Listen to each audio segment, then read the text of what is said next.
1519년 경술년 이때 8월 29일 날 우리나라가 일본에 합방되는 날입니다.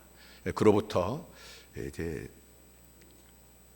36년 우리가 일본에 식민지 생활을 했다 그랬는데 정확하게 1945년 8월 25일이니까 34년하고 한 며칠 모자라는 그런 날 동안 우리가 일본에 식민지 생활을 했습니다. 그리고 해방된 지 지금 75년이 지났는데 요즘 우리의 상황이 어떻습니까? 요즘에 논란이 되는 것은 이제 아직도 식민지 백성의 근성을 가지고 일본에 벗어나지를 못하고 매여 사는 그런 사람들이 있다 하는 이야기입니다. 그래서 일본이 이제 우리나라를 어떻게 하면 우리는 꼼짝 못한다. 그래서 지난번에 무역 분쟁이 있고 일본과 분쟁이 있을 때 어떤 사람들은 대통령에게 빨리 일본에게 무릎 꿇고 잘못했다 그래라. 그래야 산다. 일본이 아니면 살 수 없을 것처럼 이렇게 이야기하는 사람들이 있습니다. 그래서 36년이 안 되는 그런 세월 동안에 식민지 생활한 것이 지금까지도 이런 영향을 미친다고 할 때에 400년 동안 종노릇하고 노예 생활하면은 어떤 심정이 되겠습니까? 이스라엘은 애굽에서 430년 종노릇했습니다.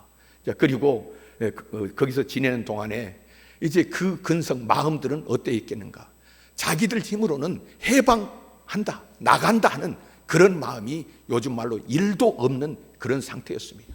도저히 벗어나올 수 없는 그런 상태인데 하나님께서 모세를 보내서 이스라엘을 건져내지 않습니까? 그 놀라운 기적들과 많은 사건들을 통해서 이스라엘을 건져냅니다. 그래서 이제 홍해바다를 건너서 자유의 백성으로 광야에 들어섰는데 하나님께서 하나님의 백성들이 자유의 땅 광야에 도착했을 때에 맨 처음 그들에게 주신 것이 무엇입니까?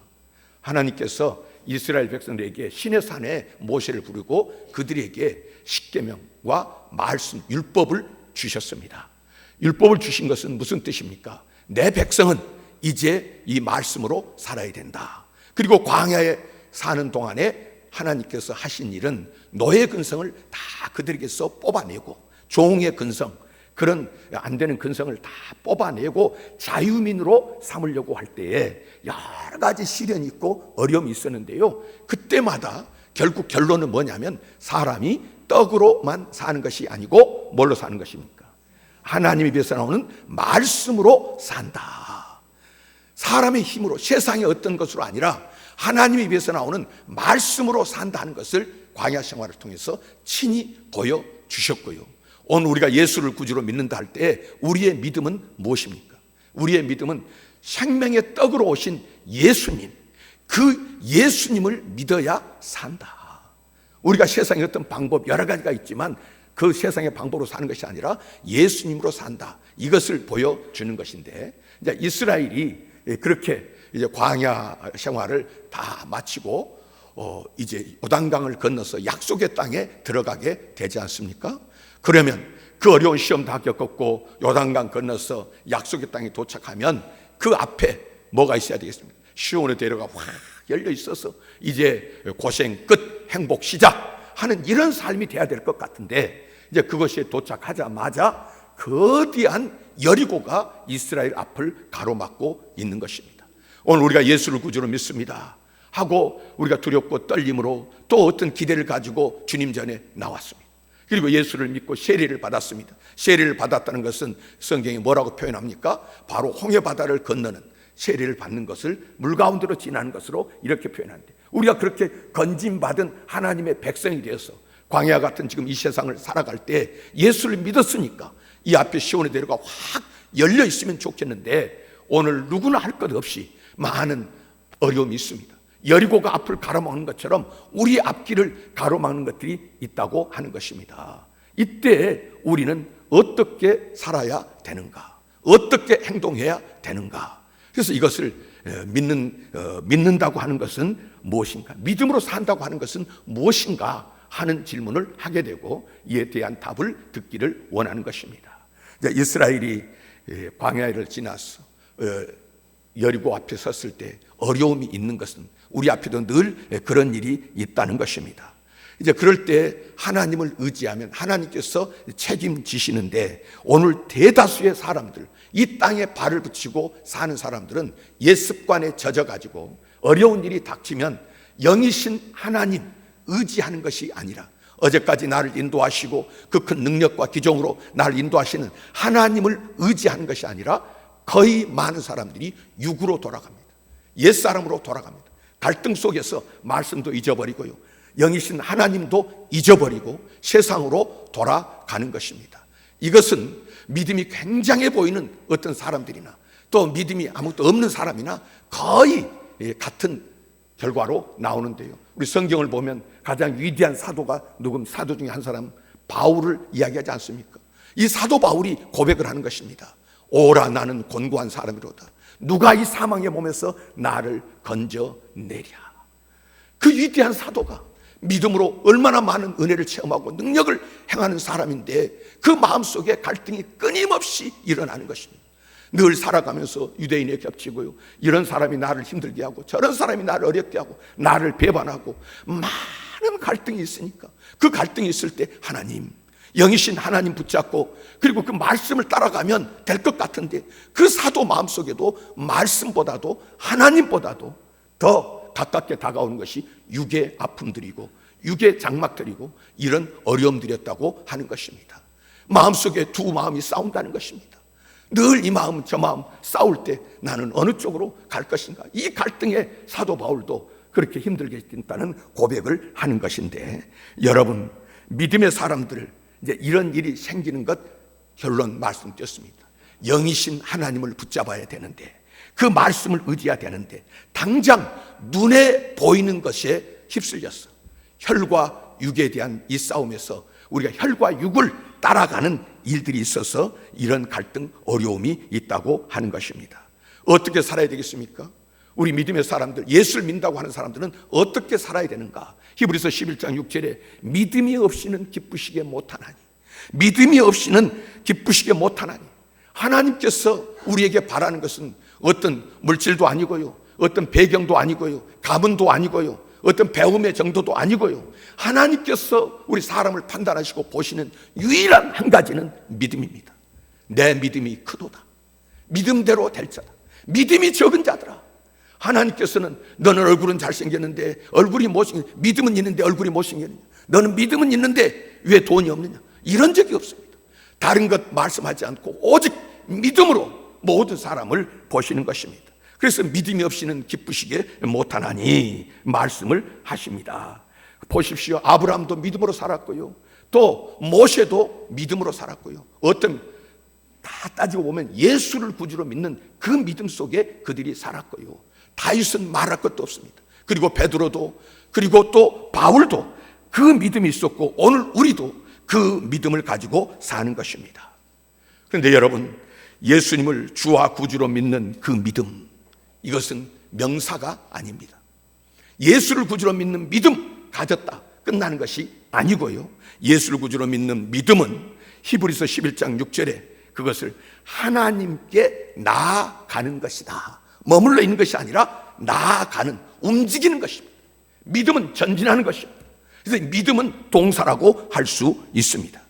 우리 그리스도인들 믿음을 가지고 어디로 움직여 나가는 것입니까? 우리는 매일매일 이 땅에 사는 삶의 목적지는 하나님의 나라, 하나님 앞입니다. 종말에는 믿든지 안 믿든지 이 땅에 육신을 가지고 태어난 모든 사람들은 반드시 죽을 것이기 때문에 그 마지막에 심판대 앞에 설 것입니다. 우리 하나님의 심판대 앞에 설 때 지금 우리는 알든지 모르든지 의식하든지 안 하든지 모든 생명 있는 사람들은 매 순간순간마다 지금 거기를 향해서 가고 있다는 것인데, 문제는 믿는 자와 안 믿는 자, 잘 믿는 자와 못 믿는 자 차이가 무엇이냐 하는 것입니다. 자, 믿는 자, 믿음으로 사는 사람은 그가 계신 것을 믿는 것입니다. 그가 계신 것, 하나님을 찾고 하나님께 기도하고 하나님께 매달리면 하나님께서는 반드시 상 주신다, 응답해 주신다. 하나님을 붙잡으면 열매가 있다는 것을 믿는 사람들, 이것이 바로 주님을 기쁘시게 하는 믿음이라고 말씀을 하는 것입니다.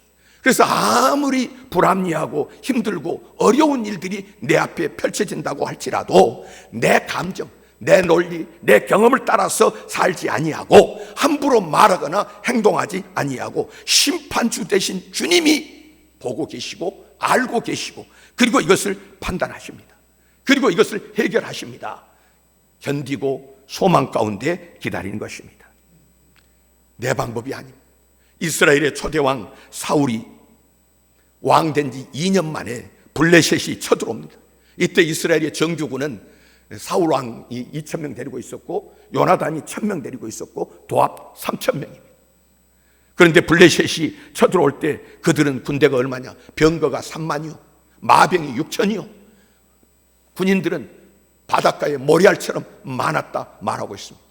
뭐 병거가 3만, 뭐 그까짓 뭡니까?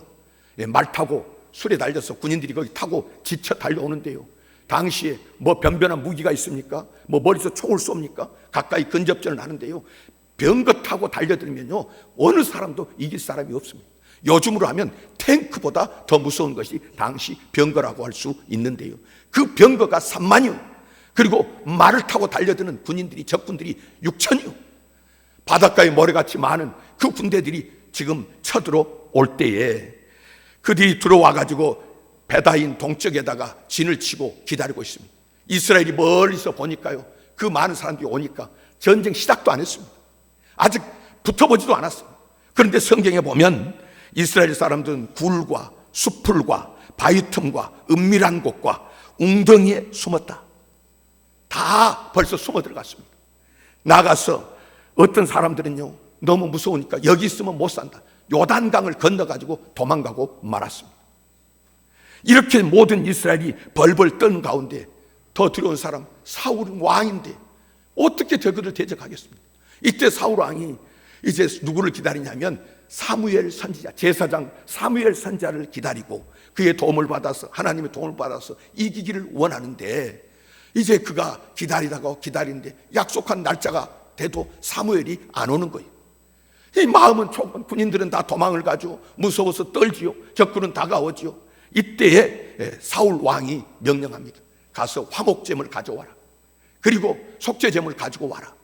그리고는 내가 번제를 드리리라. 그리고는 번제 제사를 사울 왕이 드렸습니다. 근데 나중에 나타난 사무엘 선지자가 오더니 왕이요, 지금 무슨 짓을 한 겁니까? 무슨 짓을 한 겁니까? 이때 사울 왕이 하는 말이, 블레셋은 쳐들어오지요. 지금 우리 백성들은 무서워서 다 흩어져 도망을 가고 부득이 내가 번제를 드렸나이다. 당신을 기다리다가 내가 번제를 드렸나이다. 사무엘 입장이 언뜻 이해되지 않습니까? 저라도 그렇게 할 수 있을 것 같은 생각이 듭니다. 얼마나 다급합니까? 하나님의 은혜를 구하겠다는 것이지 무슨 우상을 섬긴 것도 아니고 하나님 앞에 번제 드리겠다는 것 아닙니까? 그러나 사무엘 선지자를 통해서 하나님 말씀하십니다. 왕이 망령되이 행하였도다. 왕이 하나님 여호와께서 왕에게 내리신 명령을 지키지 아니하였도다. 하나님의 방법이 아니라 제사장이 해야 되는 그 제사 월권으로 자기가 하는 하나님의 말씀에 따른 행위가 아니고 자기 방법으로 자기 생각으로 나아갔다는 것입니다.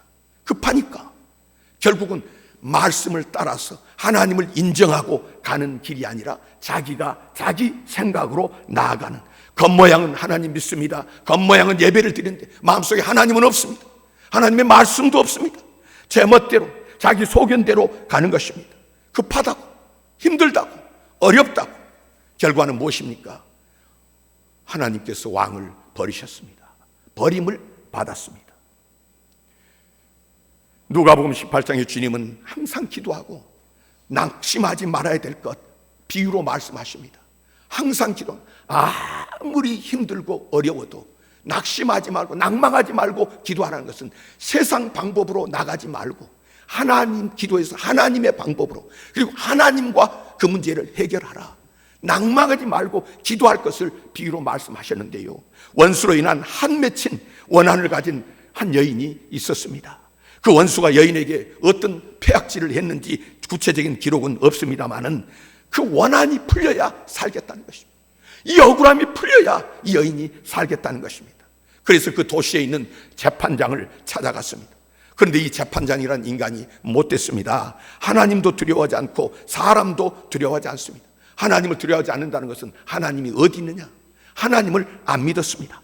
사람들도 두려워하지 않았다는 것은 나쁜 짓을 아무리 해도 나쁜 짓을 하면 옆에서 수군거리고 손가락질하고 욕할 것 아닙니까? 그런데 이 사람은 양심이 화인 맞은 사람이라서 말하든 말든 사람들 의식하지 않고 나는 내 길 간다.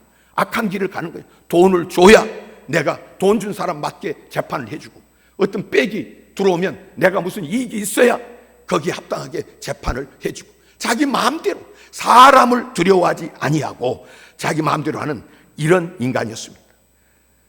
그런 인간인데 당시에 힘없고 백 없고 또 남편도 없는 가난한 과부가 와서 한을 풀어달라 하는데 듣습니까?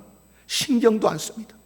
얼마 동안 안 들어줬다고 성경 기록하는데 무슨 말입니까? 여러 번 찾아왔지만은 어림도 없었다는 것입니다. 아무리 찾아가도 안 들어줄 것 같은 불의하기가 새심술 같은 그런 사람입니다. 그래도 이 여인은 찾아갑니다. 또 찾아갑니다. 또 찾아갑니다. 얼마나 찾아와서 끈질기게 이 재판장을 졸랐던지 이 재판장 하는 이야기를 한번 들어보십시오. 내가 하나님도 두려워하지 않고 사람을 무시하나 이 과부가 나를 번거롭게 하니 내가 그 원한을 풀어주리라. 과부는 법으로 이겼습니다. 과부가 불의한 재판장에 가서 사정할 때 그가 안 들어주니까, 한 번입니까? 두 번입니까? 안 들어주니까 그러면은 못하는구나, 안 되는구나 포기하고 물러나지를 않았다는 이야기입니다. 끝까지 갔다는 이야기. 그리고 또 우리가 생각할 수 있는 방법이 뭡니까? 이 재판장이 안 들어주니까 뭐 뇌물을 줘야 되는데 뇌물 줄 것도 없으면은 이제 어떻게 해야 됩니까? 그런데 우리가 생각할 때 아마도 어떤 사람들은 다른 생각할 수 있습니다. 재판장이 법으로 안 되면 내가 해결해야지. 그리고는 원한을 품은 그 사람을 찾아가서 물에다가 독을 넣든 음식에다가 독을 넣어서 그를 처치하든지, 아니면 칼을 들고 가서 해결을 하든지, 아니면 무슨 올가미를 들고 해결하든지 자기 방법으로 해결하고자 하는 마음이 그 속에서 일어날 수가 있는 것입니다. 또 재판장에 대해서도 이런 사람이 어디 있느냐 하고 자기 생각을 가지고 그 사람에게, 뭐 우리나라에도 보니까 옛날에 재판장에게 석궁을 쏘는 그런 사람도 있는데 그런 인간적인 방법을 가지고 나아갈 수도 있는 것인데요, 이 여인은 끝까지 법으로 갔다는 것입니다. 예수님께서 말씀하십니다. 마지막 때에 이런 믿음을 보겠느냐. 끝까지 사람의 방법으로 하지 아니하고 세상의 방법으로 하지 아니하고 하나님의 법 예수 이름으로 하는 사람을 마지막 때도 보겠느냐 말입니다. 내가 힘들다고, 내가 어렵다고, 또 인간의 방법 이런 것이 저런 것이 있는데 내가 꼭 이렇게만 살아야 되느냐, 이렇게만 살아야 되느냐. 자, 이렇게 하면서 사람들이 자기 소견대로 자기 방법으로 가는 그런 사람들이 많아진다는 것입니다. 예수로, 오직 예수로, 하나님의 유일한 법 예수로 말미암아서 문제를 해결하는 사람들을 보겠느냐 하고 주님이 말씀을 하시는 것입니다. 여러분, 오늘 우리가 어떤 일을 하다가 무슨 일을 당하면은 하나님은 살아 계시는가? 과연 하나님이 이 문제를 알고 계시는가? 그러면서 우리가 정말 믿음을 따라가기가 어려운 이런 시대, 그래서 지금은 법보다도 주먹이 가깝다는 말이 실감나게 느껴지는 그런 세대를 살고 있습니다. 하나님의 말씀, 하나님을 믿는 믿음으로 사는 것보다 문명의 이기와 세상의 방법이 훨씬 더 유용해 보이는 이런 세대를 산다고 하는 것입니다. 이러한 때에 오늘 본문을 통해서 주님께서는 믿음으로 산다고 하는 것이 무엇인가 하는 것을 말씀하십니다. 이스라엘이 이제 하나님의 은혜로 광야를 지나왔지요. 요단강을 건넜습니다. 여리고 앞에 섰습니다. 이제 여기까지 왔으면 하나님께서 시온의 대를 확 열어주셔서 이제는 행복이 시작이 되고 그 복이 시작이 돼야 되는데 그 여리고성이 가로막혀. 여리고성은 지금도 고고학자들이 발굴해 보니까요, 그 밑이 얼마나 넓은지 어마어마한 두께와 높이 속에 참 상상할 수 없는 그런 견고한 성이었습니다. 그런데 그런 성 앞에 왔을 때 저기 문을 열어놓고 이제 우리 항복합니다, 열어놓은 것이 아니라 1절을 보시면은요, 성문을 굳게 닫고 이스라엘이 온다 하니까 이제는 진을 치고 우리는 죽는다, 끝난다, 그런 이성 놓으면 안 된다, 아주 강력한 방비태세를 갖추고 기다리고 있는 것입니다. 이제 마음속에 하나님 우리 어떻게 해야 됩니까? 하지 않겠습니까? 그런데 하나님께서 이때 이스라엘에게 이기는 방법을 주십니다. 여기까지 인도하신 하나님이 새로운 방법을 주시는데 그것은 뭐였습니까? 먼저 군인들은 원래는 뭐 해야 됩니까? 무기 들고 훈련하고 적을 물리치고 어떻게 하면 성을 넘어가고 어떻게 하면 적을 점령할 수 있는가, 이런 훈련하고 전투 계획을 세워야 되는데 하나님께서 이스라엘 군인들에게는 너희들은 제사장이 가면 앞에서 호위하고 뒤에서 호위하라, 싸움하라는 것이 아니라 제사장이 법궤 들고 7 양강나팔 불면서 갈 때 그들 앞에서 호위하라는 거예요. 그 다음에 제사장들은 뭡니까? 너희들은 가서 기도해라, 이것이 아니고요, 너희들은 법궤 메고 갈 때에 앞에 서서 7 양강나팔을 불면서 앞장서서 가라. 백성들에게 요구한 것은 뭐였습니까? 하나님께서 백성들에게 말씀하시는 것은 너희는 외치지 말며 너희 음성을 들리게 하지 말며 너희 입에서 아무 말도 내지 말아라. 그러다가 내가 너희에게 명령할 때 외치라 하는 날에 외칠지니라. 찍소리 하지 말고 조용히 시킨 대로 하라는 것입니다.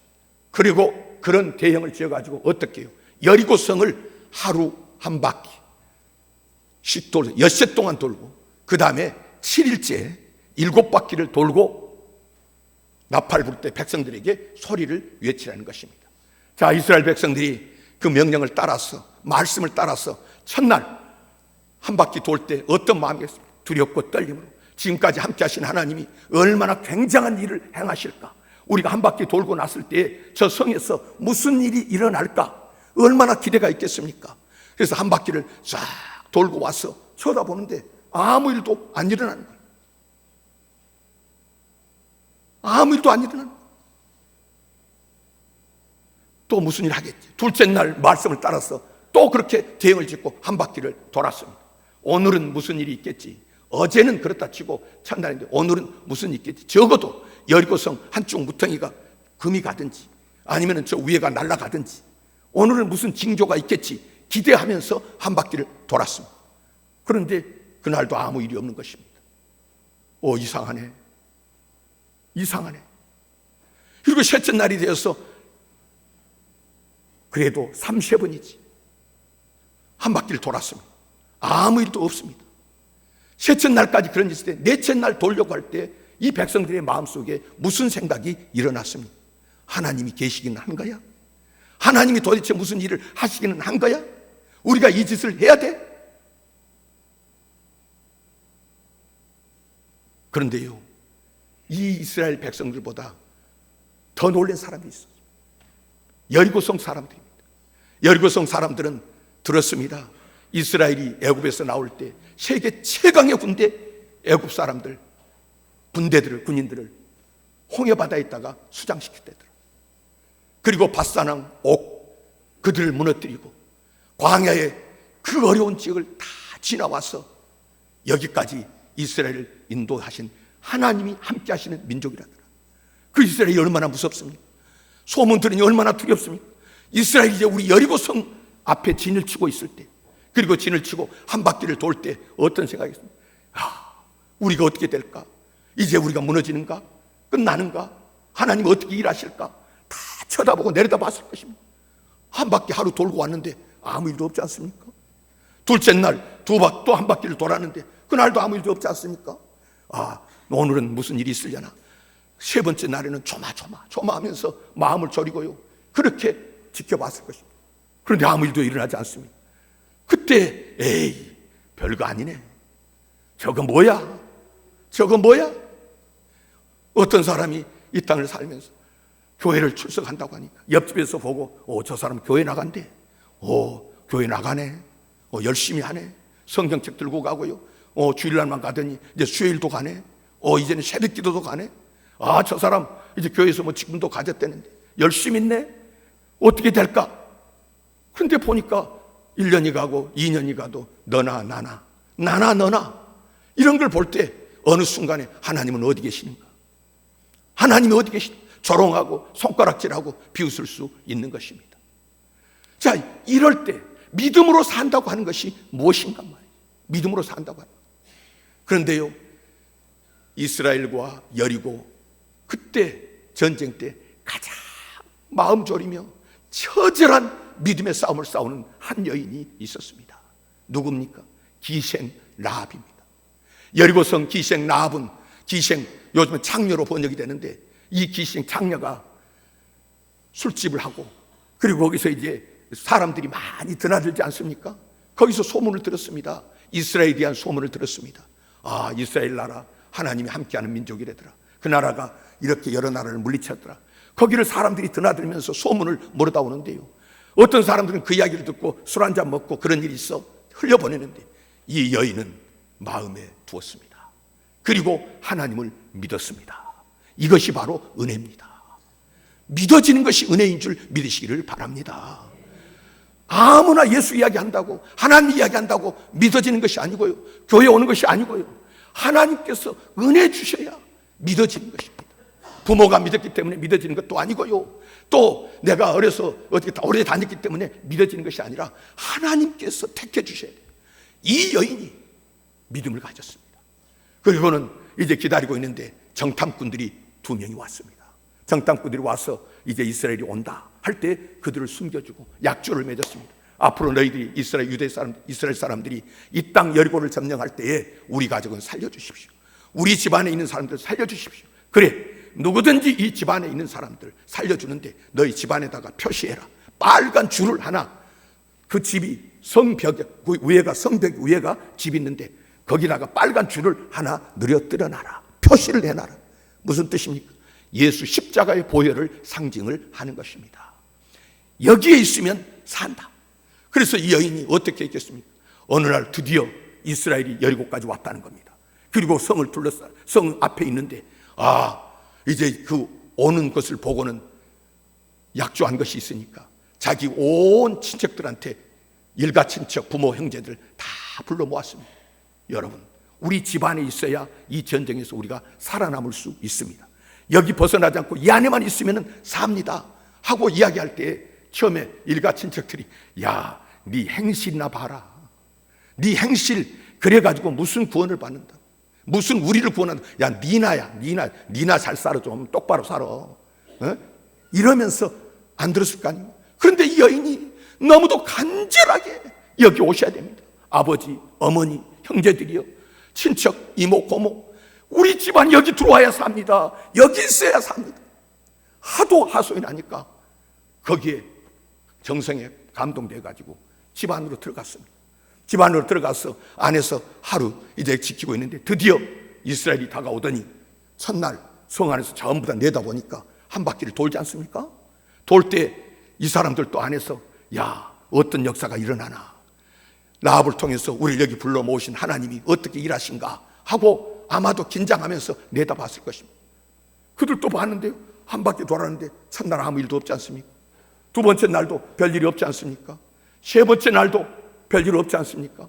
네 번째 날부터 아마도 이 친척들이 드디어 수근수근 하면서 말하기 시작했습니다. 야, 이게 무슨 짓이냐?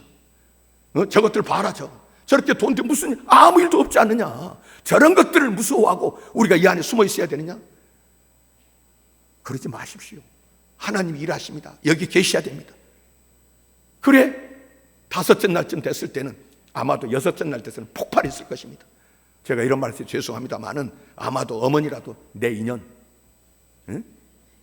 너가 우리를 어떻게 하고 그동안 네 사는 꼴을 보더니 드디어 너가 미쳤구나, 여기 있다고 우리가 살겠느냐? 아마도 다 들고 일어나서 나간다고 다 난리를 쳤을 것입니다. 그런데도 처절하게 라합이 나가면 안 됩니다. 조금만 기다려 보십시오. 그런 싸움 싸우지 않았겠습니까? 여러분, 결론 어떻게 됐습니까?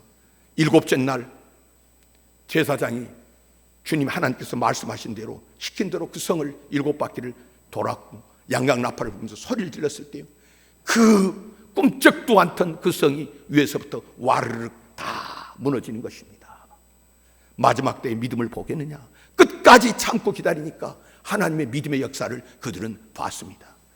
라합은 끝까지 그 집안에 안에 거하니까 믿음의 결과를 볼 수가 있었습니다. 여러분, 믿음으로 산다고 하는 것이 무엇입니까? 오늘 우리 앞에 수많은 일들이 우리 앞에 펼쳐져 있고요, 우리가 많은 사건들을 대하게 되는데, 그때마다 눈에 보이는 것을 따라서 사람을 따라 원망하고 불평하고 또는 미워하고, 특별히 명절도 가까우는데 이런 명절이 되면은 참 오랫동안 안 보던 사람 보게 되는데, 볼 때 저게 맨날 집에 한 번도 안 오고, 그러다가 명절 때 와가지고 탁 그냥 봉투에다가 동설하고 그냥 돈 그냥 몇십만 원을 넣어가지고 부모님한테 탁 내놓으니까, 또 부모님은 평생 모시고 사는 나는 쳐다보지도 않고, 또 그런 며느리 좋다고 그냥 입이 걸어져 가지고 그냥 대접을 하고 이러면 속에서 불이 나겠습니까? 안 나겠습니까? 그럴 때 필요한 것이 뭡니까? 믿음으로 산다고 하는 것이 뭐냐? 보기 싫은 사람을 만나고요, 대하기 싫은 사람도 만나고요, 여러 사람 대하지만은 진짜 믿음으로 산다는 것.